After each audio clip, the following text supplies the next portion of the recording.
Are you ready to praise Jesus Yay! tonight? Woo! Let's praise Him together.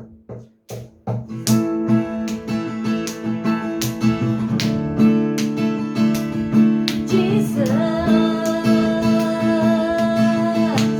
all generation sings. Now it's a time for a movement on your sons and your daughters. Call on the name of the Savior. On the name of the Savior, we are a new generation, free as a brand new creation. Sing as we live our Savior. Savior. 1, 2, 1. Woo! New generation. That's the power of Jesus. All of the Son of our King. Worship His majesty. This is the cry of a new generation. That we will witness the power of Jesus. Our hearts are searching for more, chasing for more of you.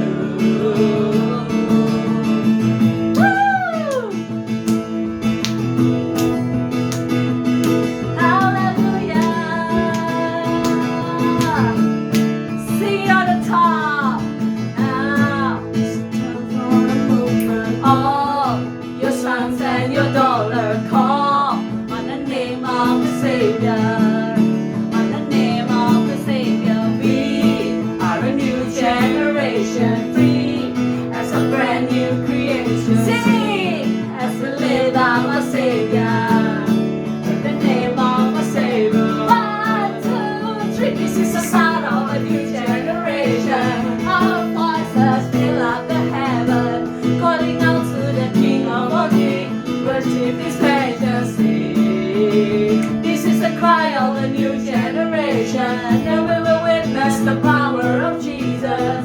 Our hearts are searching for more, seeking for more of you. All that you are is living in me. Yeah, yeah. All that you are is living in me. Yeah, yeah. All that you are is living in me. Yeah, yeah.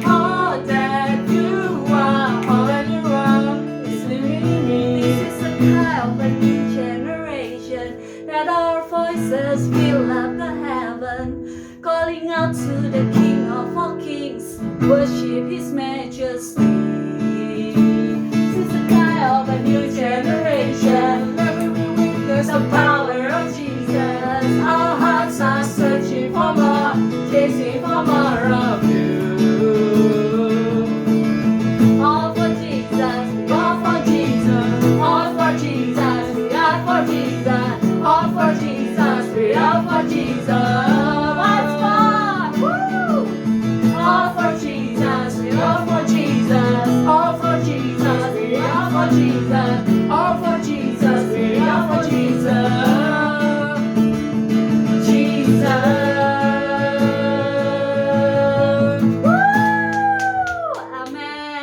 Oke, sebelum kita mau mendengarkan firman Tuhan, mari sama-sama kita siapkan hati kita untuk masuk lebih dalam lagi di dalam hadirat Tuhan. Jesus.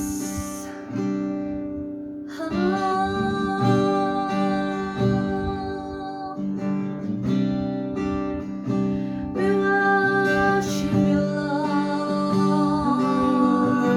Worship you. You are worthy to be praised. You are worthy to be worshipped. Hallelujah.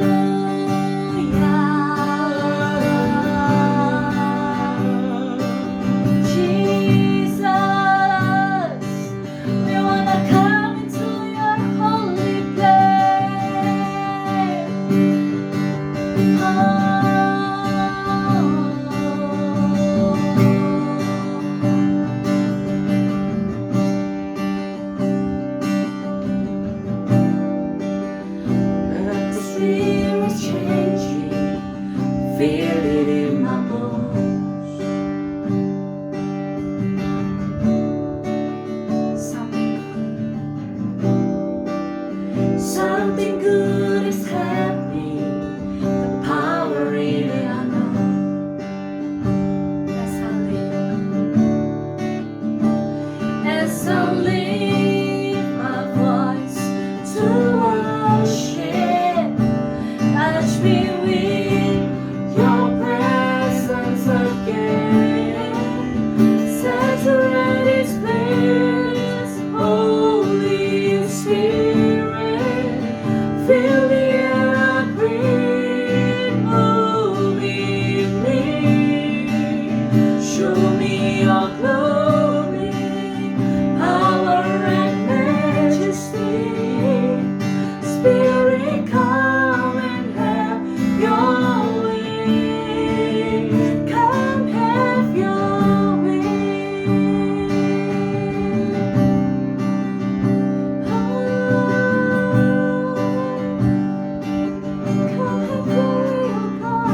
Spirit, come and have your way.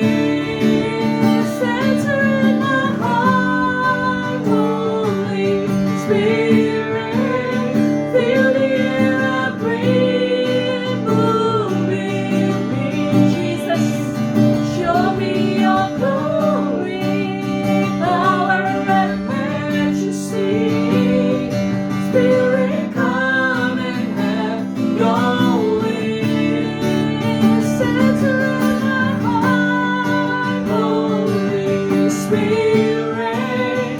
I surrender, moving me. Take me higher, closer to you. Spirit, come and have your way. Come have your way.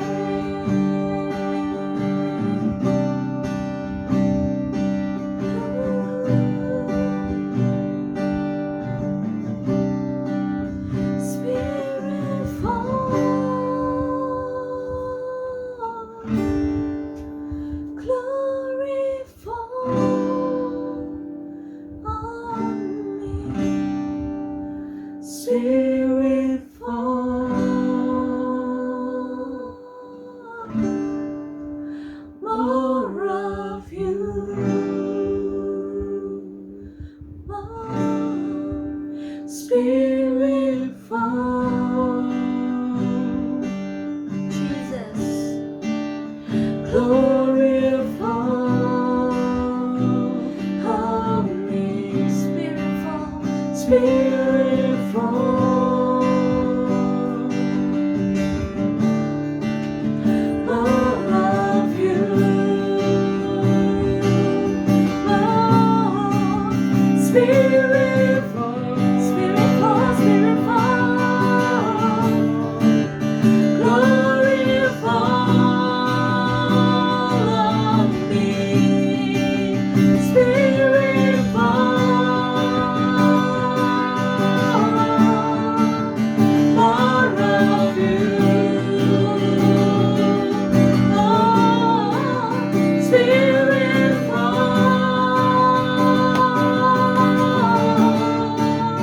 Glory, fall. Yes, Lord Jesus. Spirit, fall. More of you. Saturate His place, Holy Spirit. Feel the air I breathe, moving me.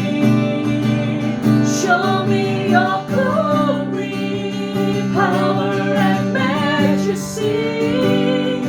Spirit, come and have your way.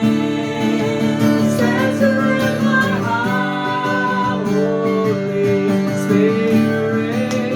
I surrender, moving me. Yes, Lord. Be higher, closer to you. Spirit, come and have your way. Come have your way.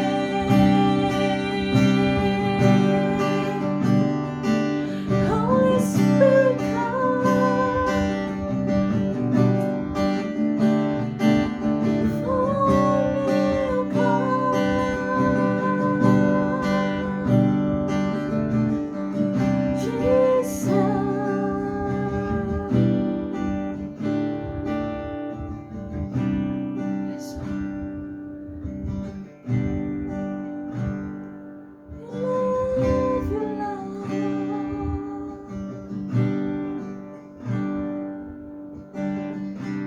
Saudara, di dalam firman Tuhan dikatakan, kemarilah kepadaku setiap orang yang berbeban berat dan letih lesu, maka aku akan memberikan kesegaran kepadamu. Oleh karena itu saudara, mari hari ini kita kesampingkan setiap permasalahan, setiap pemikiran yang ada di dalam pemikiran kita sama-sama kita datang ke Tuhan, karena hanya itu kerinduan Tuhan.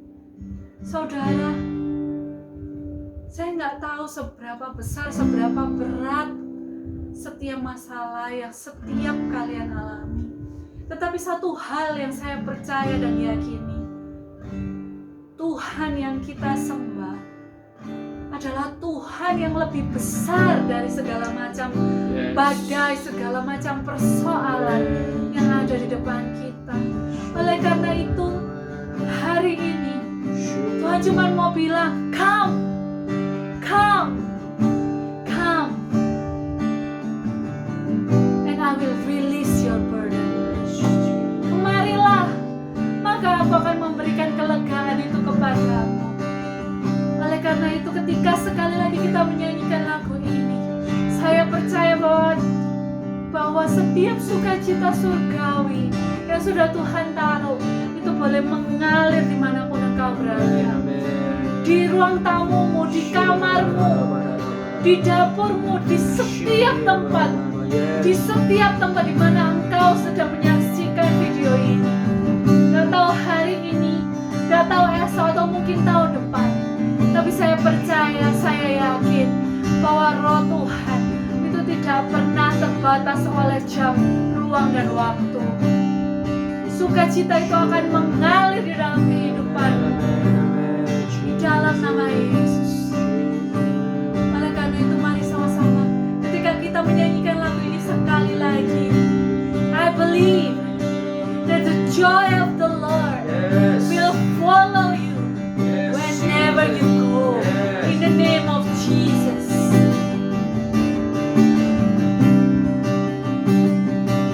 Holy Spirit fall, glory fall on you, Spirit fall on you, Spirit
mengucap syukur buat setiap waktu yang sudah Tuhan berikan, sehingga setiap kami boleh memuji, memuliakan nama-Mu.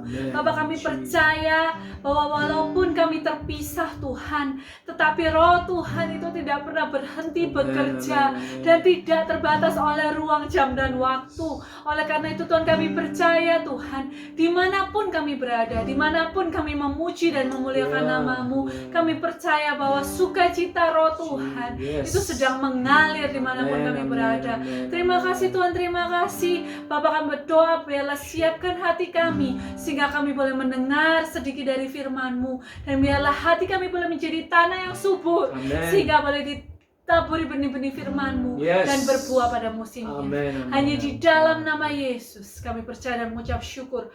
Haleluya. Amen.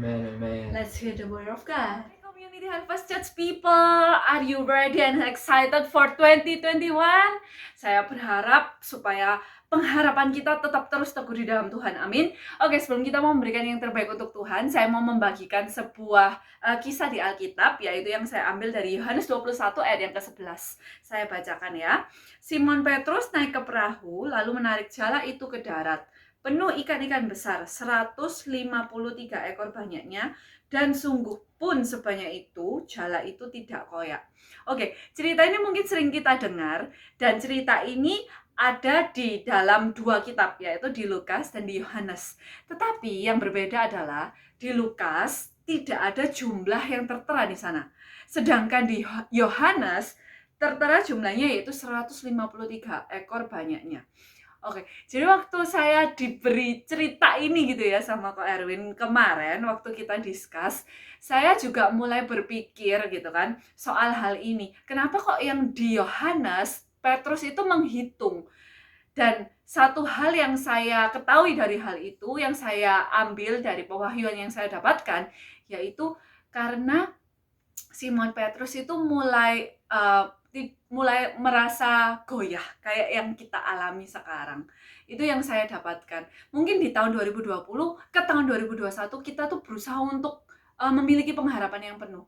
Tetapi tetap aja ternyata virus corona itu semakin banyak dan bermutasi. Dan sekarang vaksin pun ada tapi belum cukup untuk semua rakyat Indonesia. Sama seperti yang mungkin Simon Petrus alami saat itu. Iman yang dia punyai ke Tuhan itu mungkin tidak sebesar ketika sama yang diceritakan di Lukas gitu.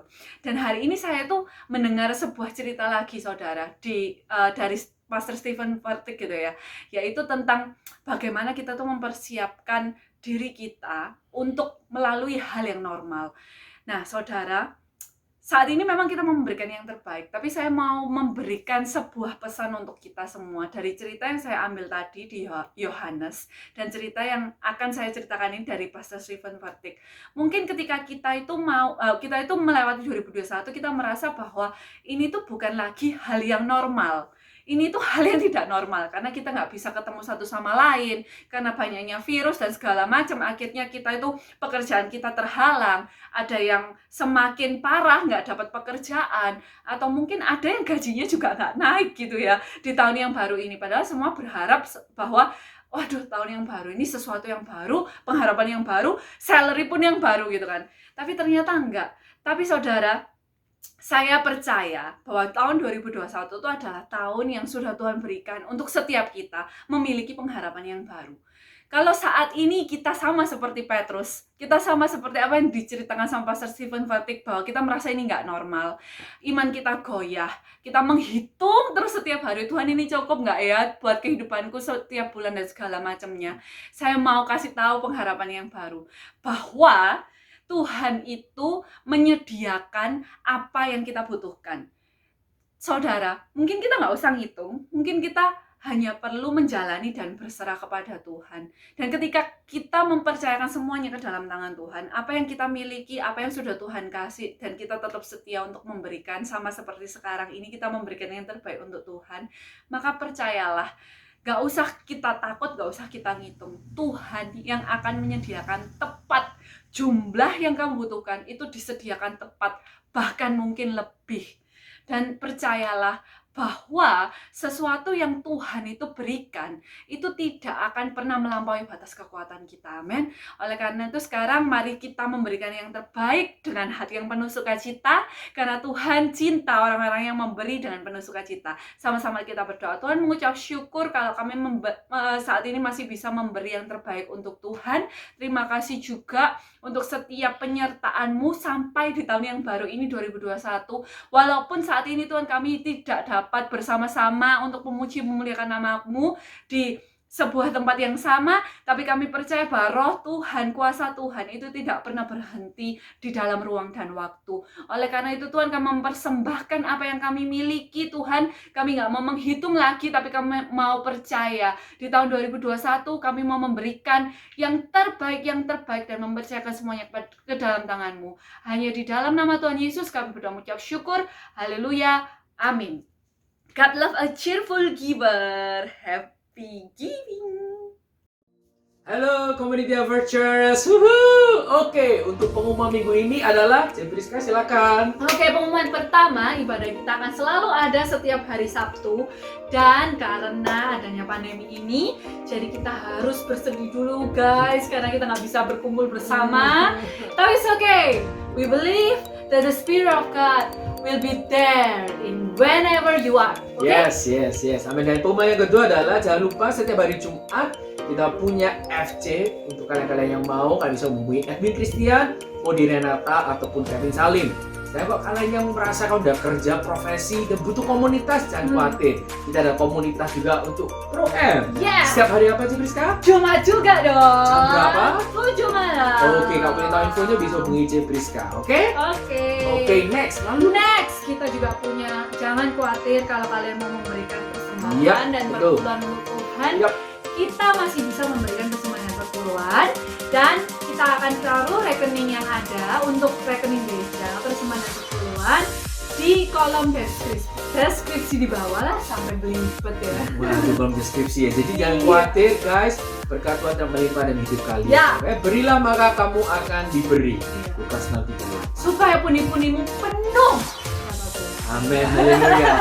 Dan yang terakhir, kita tahu bahwa di dalam masa pandemi seperti ini pasti kita juga mengalami mungkin masalah ya. Ya. Jadi kalau kalian ingin didoakan, misal untuk kalian atau keluarga kalian Ya. juga, baik masalah finansial, kemudian masalah pekerjaan atau masalah hubungan ataupun masalah kesehatan apapun, kalian bisa chat untuk setiap leader di Community of First Church. Ya. Jangan bisa chat untuk pastor kita, Ko Edwin, Hartanto ataupun dengan Cevena. Mereka juga bisa chat dengan para leader, Priska di sini, ya, dengan saya maupun dengan Edwin Christian.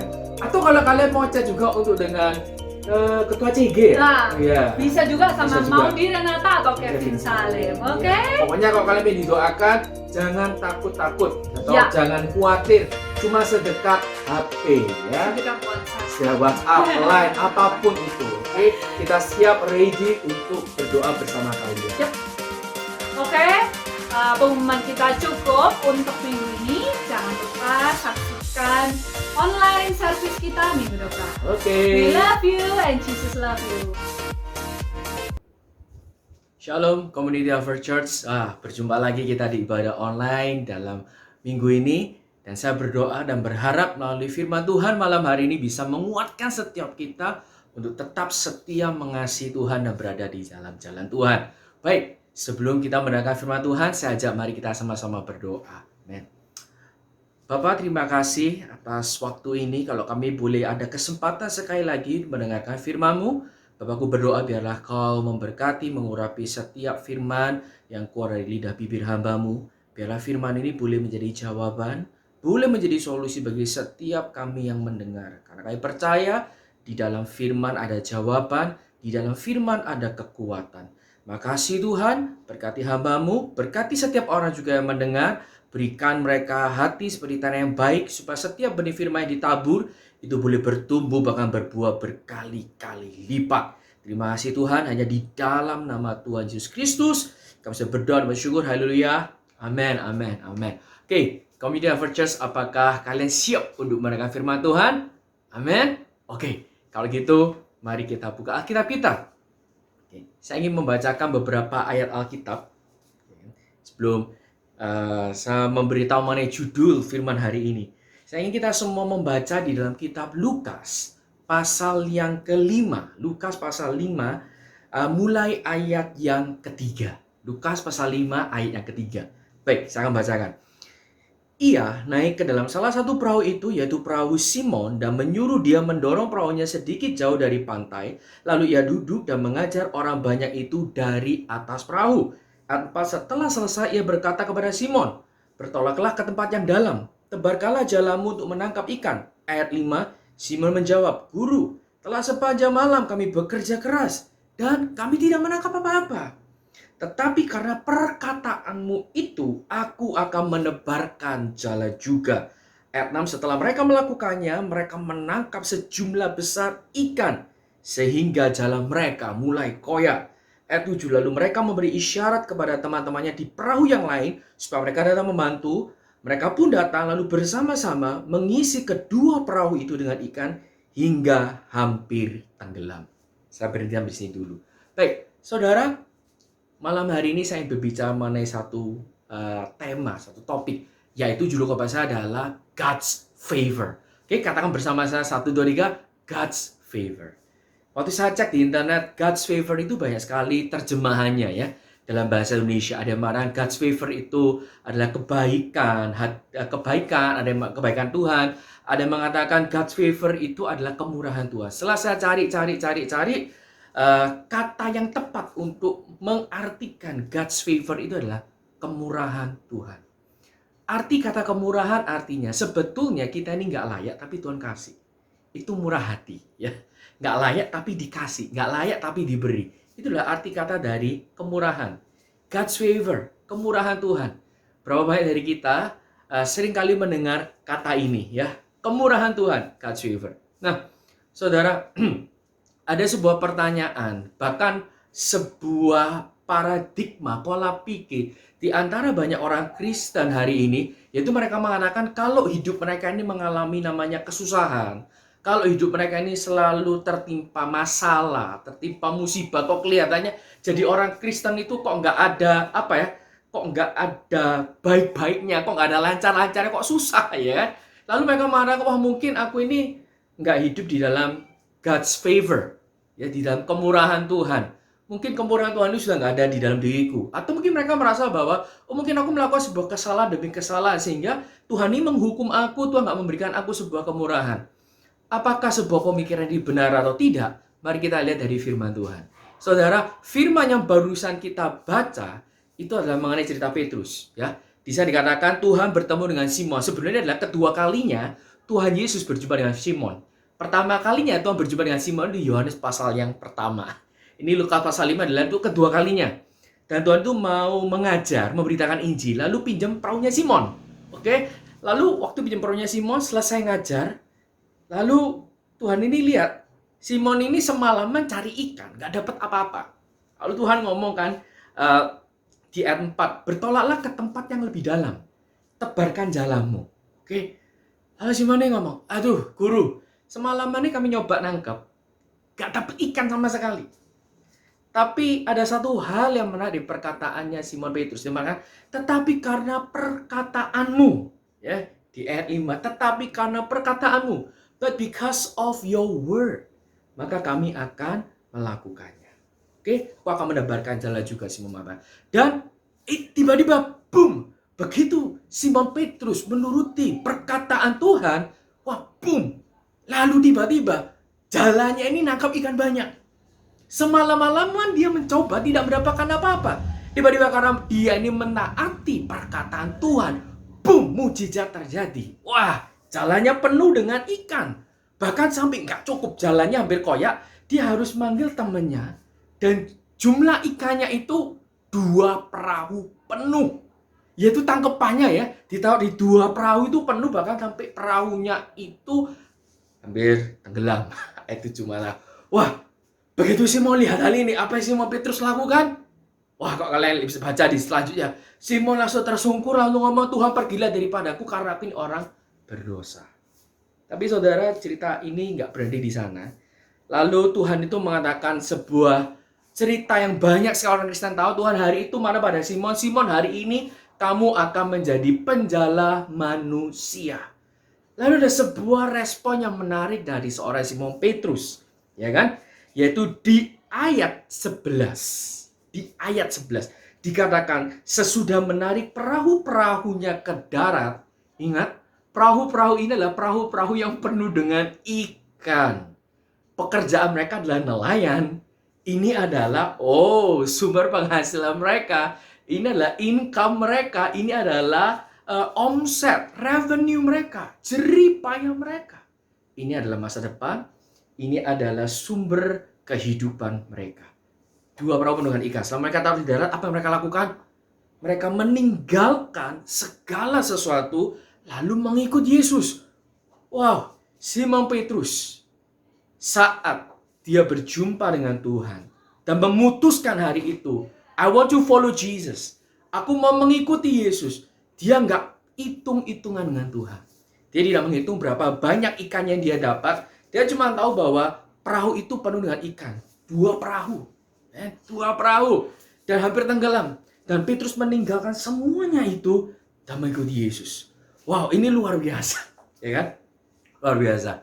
Ini adalah awal di mana Petrus itu mengikuti Tuhan. Ya, mengikuti Tuhan hampir selama 3,5 tahun. Dia meninggalkan banyak hal. Bahkan dia meninggalkan mungkin keluarganya, kan dia harus ikut Tuhan, bukan? Dan dia udah menikah. Karena kita mengatakan dia punya ibu mertua. Saudara, luar biasa. Awal perjalanan rohani Petrus itu sangat luar biasa. Ya saudara, kita tahu. Puncak kegagalan Petrus itu dicatat di dalam 4 kitab Injil. Puncak kegagalan Petrus dicatat dalam 4 kitab Injil. Yaitu apakah puncak kegagalannya? Petrus menyangkal Tuhan sebanyak 3 kali. 3 kali Petrus itu menyangkal Tuhan. Ya, dan Petrus menyangkal Tuhan itu bukan di depan seorang pembesar atau perwira atau prajurit, orang yang hebat. No. Petrus menyangkal bahwa dia mengenal Tuhan Yesus itu di depan seorang hamba perempuan. Bahasa Inggrisnya adalah slave. Hamba perempuan. Mungkin di zaman itu seorang hamba perempuan itu tidak diperhitungkan. Artinya hanya karena seorang yang kecil, seorang yang tidak diperhitungkan, Petrus gagal. Dan saudara, Petrus tadi saya katakan bahwa dia adalah seorang yang luar biasa. Dia meninggalkan mata pencahariannya. Dia meninggalkan seluruh hasil yang dia punya. Mungkin sebelum itu dia nggak pernah nangkap ikan sebanyak itu. Itu pertama kalinya. Tapi dia meninggalkan semua. And he followed Jesus. Dia mengikuti Yesus. Tapi malam itu, pada waktu Tuhan ditangkap, Petrus melakukan dosa yang sangat besar. Petrus melakukan kegagalan terbesar di dalam hidupnya. Dan ini tercatat di dalam 4 kitab Injil. Saudara, di dalam Matius pasal 10, Tuhan Yesus pernah mengatakan, barang siapa menyangkal aku di depan manusia, aku akan menyangkal dia di depan Bapa. Artinya, karena Petrus menyangkal Tuhan Yesus sebanyak 3 kali, Petrus tahu bahwa Tuhan akan menyangkal dia di depan Bapa. Kegagalan Petrus itu adalah melakukan sebuah kesalahan yang sangat serius. Petrus tahu kesalahannya, Petrus tahu konsekuensi dari kesalahannya. Saudara, pertanyaannya, setelah Petrus mengalami kegagalan terbesar dalam hidupnya, bahkan Petrus tahu konsekuensi dari kegagalannya itu, apakah God's favor, kemurahan Tuhan itu ditarik dari diri Petrus? Apakah hidup Petrus setelah itu is a miserable life? Hidup yang menyedihkan, hidup yang penuh kegagalan is a failure life? Ya, he is failed. Dia melakukan kegagalan. Tapi apakah setelah itu hidupnya penuh dengan kegagalan? Apakah kemurahan Tuhan, God's favor tidak dalam hidupnya, tidak ada dalam hidupnya? Mari kita lihat dalam firman Tuhan. Saudara, seringkali paradigma, konsep kita ini harus dicek ya, dengan firman Tuhan. Karena Roma 12 ayat 2 mengatakan apa? Janganlah kau menjadi serupa dengan dunia ini, tetapi berubahlah oleh pembaharuan budimu. Inggrisnya adalah renewing, transform by renewing of your mind. Ya, oke. Kita buka di dalam Injil Yohanes pasal 21. Injil Yohanes pasal 21. Oke. Sedikit background. Jadi di Injil ini adalah cerita di mana Tuhan itu menampakkan diri kepada murid-murid untuk ketiga kalinya. Ya, murid-murid. Ya, waktu dia menampakkan diri pada murid-murid adalah pada hari dia bangkit. Malam harinya ya, pagi harinya Tuhan menampakkan diri pada Maria. Malam harinya saat murid-murid berkumpul, ruangan tertutup, Tuhan hadir di sana. Tapi tanpa Thomas. Ya, Thomas gak ada. Thomas absen. Minggu depannya, Tuhan menampakkan diri untuk kedua kalinya kepada murid-murid. Kali ini ada Thomas. Nah, yang ketiga kali itu ada di dalam Yohanes 21 yang akan kita baca. Oke. Kita baca Yohanes 21 ayat yang ketiga. Di sana katakan, kata Simon Petrus kepada mereka ini adalah para murid-murid ya. Aku mau pergi nangkap ikan. Kata mereka kepadanya, kami pergi juga dengan kau. Mereka berangkat lalu naik ke perahu. Tetapi apa yang terjadi? Malam itu mereka tidak menangkap apa-apa. Saudara, di sini ada sebuah hal yang waktu saya baca tuh ya, saya sedikit heran. Mereka tahu Tuhan Yesus telah bangkit. Bahkan Tuhan sudah menampakkan diri 2 kali kepada mereka. Bahkan mereka ini bisa lihat tangan Tuhan itu berlubang. Ya. Tapi apa yang terjadi? Petrus mengatakan, aku mau pergi menangkap ikan. Kenapa saudara? Petrus mau pergi menangkap ikan. Jawabannya simpel. Bagi Petrus, ya, Tuhan Yesus telah bangkit. Tapi dia nggak ada lagi di sini. Sewaktu Petrus ikut Tuhan, everything is okay. Kalau ada masalah, ada Tuhan yang bisa menyelesaikan. Lapar, ada Tuhan yang provide. Pasti dia akan makanan. Tuhan memberi makan 5.000 orang, 4.000 orang. Ada masalah mereka naik perahu, ada badai, ada Tuhan di sana. Ketemu orang sakit, ada Tuhan yang menyembuhkan. Lazarus meninggal, ada Tuhan Yesus yang membangkitkan. Tapi kali ini Tuhannya nggak ada di sini. Tuhannya nggak kelihatan. Dan Petrus mengatakan, I must continue my life. Saya harus melanjutkan hidupku. Aku nggak bisa dong stay kayak begini. Karena itu Petrus memutuskan pergi mencari ikan. Dan dia ngajak teman-temannya. Ya. Dan teman-temannya ikut. Teman-temannya ikut. Dikarenakan mereka ini pergi ke danau ya, ke laut. Dan di situ tuh secara geografi itu adalah Danau Galilea. Saudara, secara tempat mereka ini cari ikan di tempat yang tepat. Karena Danau Galilea itu saya cek di Google itu terkenal dengan kekayaan alamnya. Ya penuh ikan. Itu adalah tempat orang cari ikan. Kedua, mereka ini pergi di waktu yang tepat. Malam hari. Waktu yang tepat untuk cari ikan.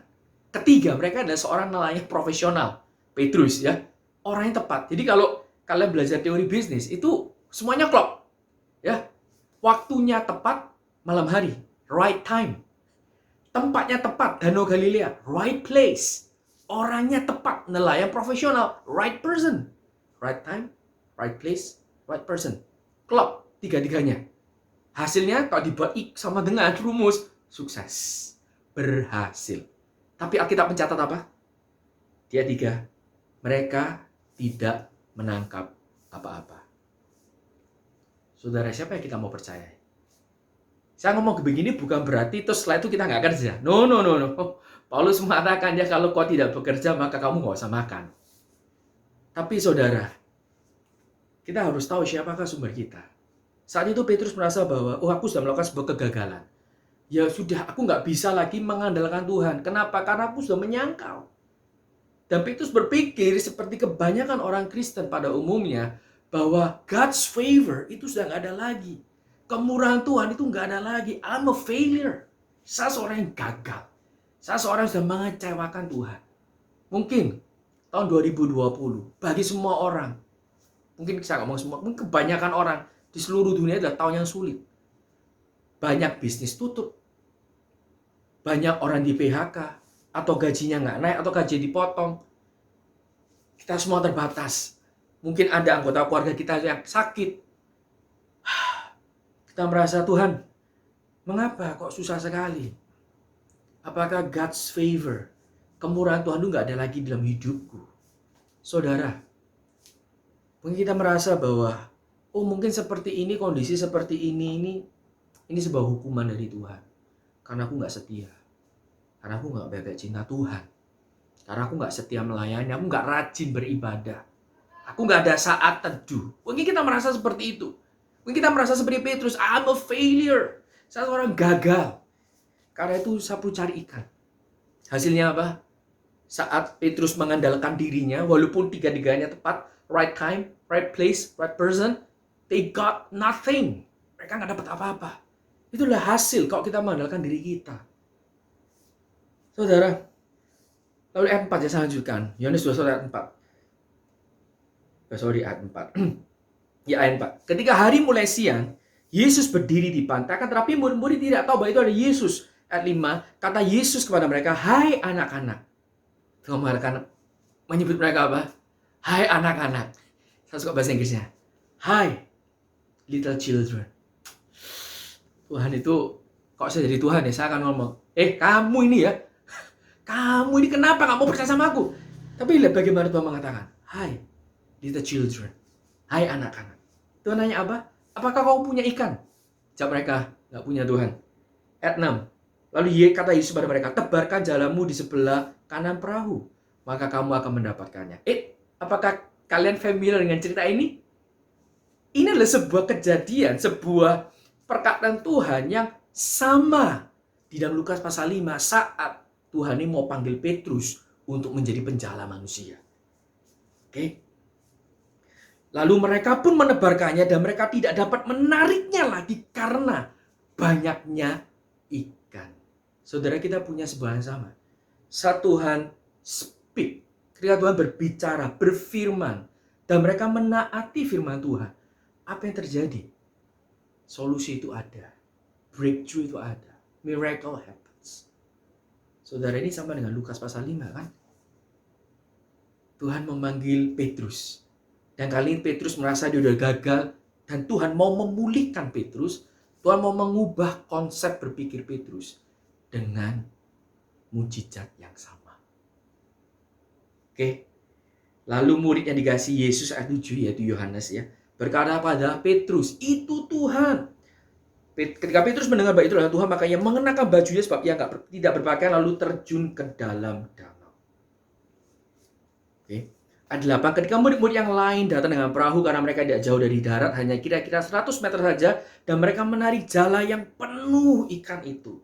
Ketika mereka tiba di darat, mereka melihat api arang dan di atasnya ada ikan dan roti. Kata Yesus pada mereka, bawalah beberapa ikan yang baru kamu tangkap itu. Ini poin saya di sini, ayat 11. Simon Petrus naik ke perahu lalu menarik jala itu ke darat, penuh ikan-ikan besar. 153 ekor banyaknya. Dan sungguh pun sebanyak itu jala itu tidak koyak. Saudara, ada hal yang menarik. Di sini ditulis dengan sangat jelas bahwa jumlah ikan itu ada 153 ekor. Mengapa di Lukas pasal 5 tidak dikatakan berapa jumlahnya? Hanya ditaruh di dalam 2 perahu itu sampai karena terlalu penuh sehingga hampir tenggelam. Tapi mengapa kali ini Petrus menghitung jumlah ikannya? 153 ekor. Kenapa? Di Lukas pasal 5 Petrus tidak menghitung. Jumlah ikannya saya percaya pasti lebih banyak. Dan Petrus meninggalkan semua ikan itu lalu pergi mengikuti Yesus.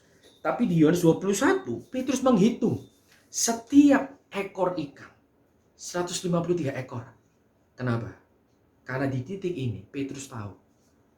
Karena dia adalah seorang yang gagal. Dia perlu ikan untuk hidup.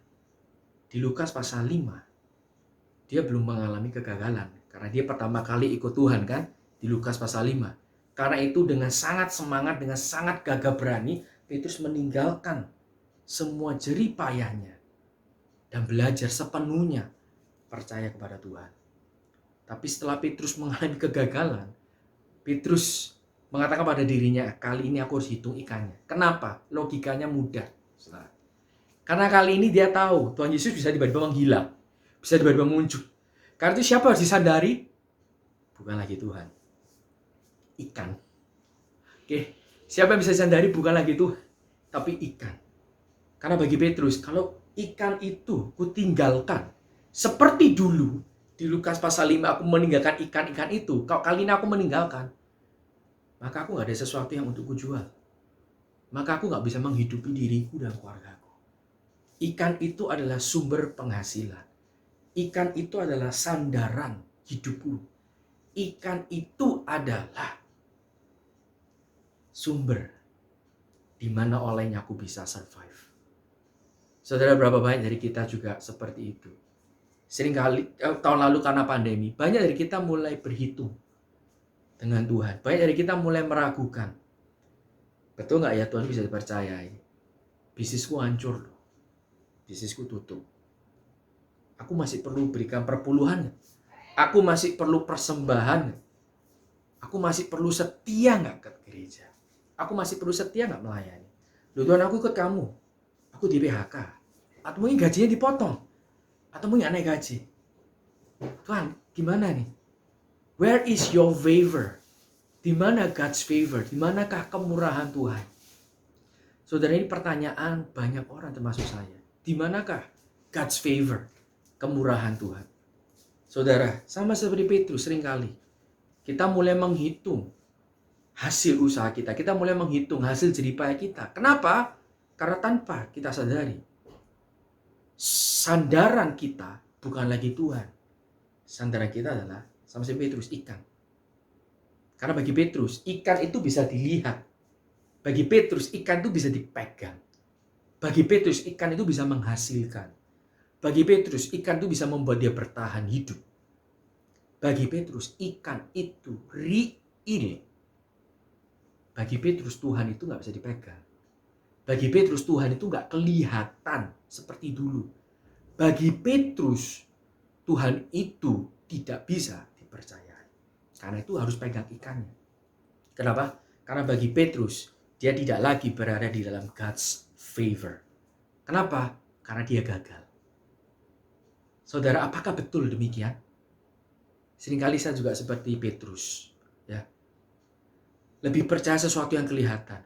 Manusia itu seringkali mengatakan, show me and I'll believe you. Artinya apa? Tunjukkan padaku, tunjukkan dulu, lalu baru percaya. Kalau kamu nggak nunjukkan, ya kamu nggak percaya. Mana buktinya? Show me and I'll believe you. Tapi Tuhan ngomongnya apa? Believe me and I'll show you. Percayalah padaku, maka aku akan menunjukkan. Sehingga kita merasa, lu kok kenapa nggak ada terobosan? Nggak ada solusi. Hidupku kok terus sama? Jawabannya simpel. Karena kita nggak percaya. We not believe him. 2 Korintus mengatakan, Paulus mengatakan, we live not by sight, but by faith. Kita hidup ini bukan karena apa yang kelihatan, tapi kita hidup ini karena iman. Ibrani 10:38 mengatakan, orangku yang benar akan hidup oleh iman. Di titik ini Petrus harus mengatakan, he has no faith. His faith is in the fish. Imannya ada di ikan. Apakah Tuhan marah? Apakah Tuhan marah? Ini seringkali pergumulan kita. Apakah Tuhan marah?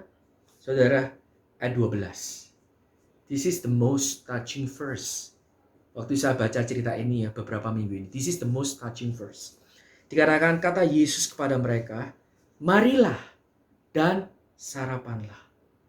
Marilah dan sarapanlah. Saya senang waktu baca bahasa Inggrisnya. Come and have a breakfast. Come and have a breakfast. Apakah ada kata penghakiman? Karena Petrus gagal. Apakah ada kata-kata kasar? Karena Petrus gagal. Apakah ada kata-kata penghinaan? Karena Petrus gagal. Apakah ada kata-kata negatif? Karena Petrus gagal. Apakah ada kata-kata hukuman karena Petrus gagal?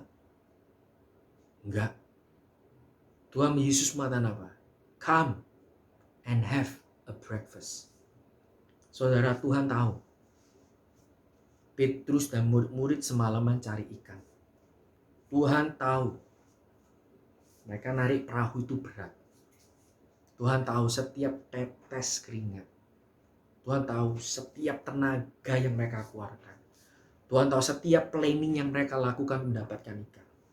Tuhan tahu keputusasaan mereka sampai mereka tidak mendapatkan apa-apa. Tuhan tahu semuanya. Bahkan Tuhan tahu setiap kekhawatiran hati mereka. Saat mereka pergi menangkap ikan, mereka menebarkan jala, mereka menarik jala, and they got nothing. Mereka takut. Tuhan, terus ini gimana aku bisa survive? Gimana aku bisa menghidupi keluarga? Tuhan tahu setiap keputusasaan, Tuhan tahu setiap kekhawatiran dan ketakutan mereka. Karena ayat 12 mengatakan, come and have a breakfast. Tuhan seolah-olah mengatakan, hai Petrus, hai Yohanes, aku tahu setiap keletihanmu, setiap keputusasaanmu, setiap kekhawatiranmu, setiap ketakutanmu, setiap jerih lelahmu. Aku tahu, dan aku tahu kamu sangat letih. Karena itu, saya sudah menyiapkan sarapan untuk kalian. I will not condemn you, but I will encourage you. Saya nggak akan menghakimi, menghukummu, tapi saya akan mendorong kamu. Wow, waktu saya baca ya, come and have a breakfast. Itu sebuah kata-kata yang really touch my heart. Gitu kan. Bahwa apapun yang terjadi dalam musim hidup kita, saudara. Walaupun kita ini gagal berkali-kali, nggak setia berkali-kali. Apakah itu akan mengubah God's favor dalam hidup kita? Jawabannya adalah tidak. Sekali Tuhan mengasihi, selamanya Dia mengasihi. Sekali Tuhan mengampuni, selamanya Dia mengampuni. Sekali Tuhan memberkati, selamanya Dia memberkati. Sekali Dia bermurah hati, selamanya Dia bermurah hati. Roma 8 ayat bagian terakhir mengatakan, tidak ada satupun yang bisa memisahkan kita dengan kasih Kristus. Karena itu come and have a breakfast. Saudara, kalau malam ini kalian merasa lelah dengan hidup, dengan pekerjaan, dengan hubungan yang ada, kau capek, kau merasa aku capek, aku lelah, aku nggak tahu harus gimana. Maka Matius 11:28 itulah jawaban untuk kalian. Marilah kepadaku, semua yang letih lesu dan berbeban berat, aku akan memberikan kelegaan padamu. Saat kau gagal, saat kau hancur, dan kau mau datang ke Tuhan, kau mau sekali lagi mau datang ke Tuhan, maka Mazmur 34 ayat 19 mengatakan, Tuhan itu dekat kepada orang-orang yang patah hati, dan Ia menyelamatkan orang-orang yang remuk jiwanya. Saudara, Petrus adalah orang seperti itu. Dia adalah orang yang lelah, tapi dia mau datang. Dia terjun ke dalam air. Dia berenang ke pantai. Dia mau datang. I want to see Jesus. I want to have Jesus in my life. Dia mau datang karena dia ingat janji Tuhan. Marilah kepadaku semua yang letih sudah berbeban berat. Aku akan memberikan kelegaan padamu. Dan saat Petrus datang, dia datang dengan hati yang hancur. Karena dia tahu kesalahan yang dia perbuat. Tapi Mazmur mengatakan Tuhan itu dekat dengan orang-orang yang patah, remuk hatinya. Tuhan tidak mengkondem. Ya, Petrus salah. Ya, Petrus berdosa. Dan dia ada konsekuensi. Yes. Tapi hal itu tidak akan pernah membuat God's favor di dalam hidup Petrus itu berubah. Kalau saudara, apapun masalah yang kau hadapi, saya hanya bisa mendorong. Jangan tinggalkan Tuhan. Datanglah kepada Tuhan. Tuhan mengatakan, come and have a breakfast. Come and have a breakfast. Sehingga kau punya kekuatan. Sehingga kau punya tenaga untuk kembali berjalan di jalan yang telah Tuhan tentukan. Saudara, saya tahu masa ini nggak mudah. Ya, kita semua mengalami masa yang sama. Pandemi COVID-19. Kita semua mengalami kesulitan.